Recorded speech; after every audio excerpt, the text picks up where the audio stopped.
Thank you, Reed, for some of those very kind words. I will have to talk to Mr. Schulman the next time I see him. In fact, he was in the office a great deal last week. We were trying to teach him something about public relations.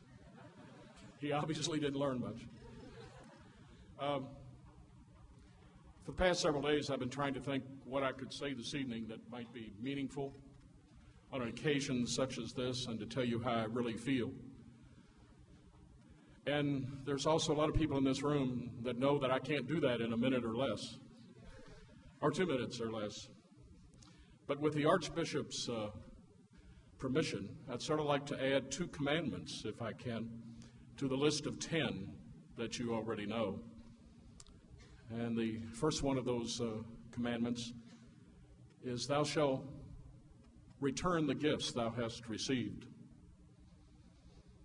Today, it's probably better heard in a cliche, but you want to give back to the community. I want to do something. I want to return. I want to give it back.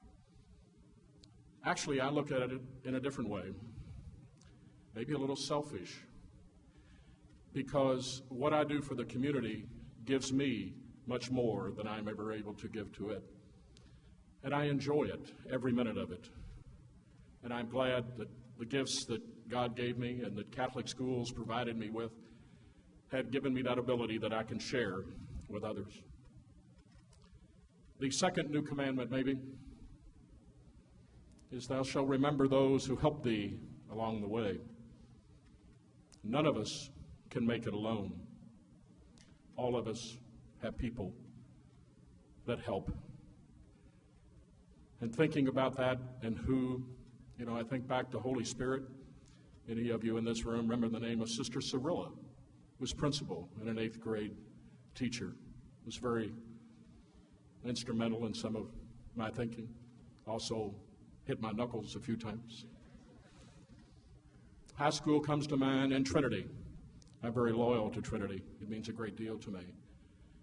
But the man that installed or gave me a great deal of that pride is here tonight, and I'm pleased at that.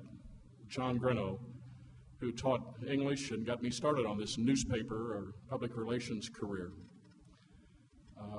I was one of those, John, that couldn't spell, though. You told me that, right? They said, I have to tell Miss Bingham there was one class that couldn't spell, and I was probably it.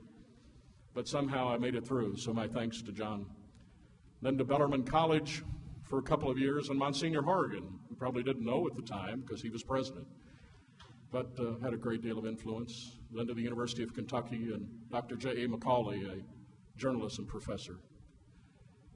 Then if you want to look at my family, my mother and father, who are obviously, they are gone, but I wish they could be here tonight. My sisters are here, all 3 of them. My wife, Becky, has been putting up with me all these years and listening to all my tales. My children, all 4 of them. The people that I work with each day have all contributed to what success I've enjoyed and to the loyalty I have to Catholic education. And lastly, but probably most importantly, many people in this room, because as I've said, we can't make it alone. We all need somebody to travel this path with us.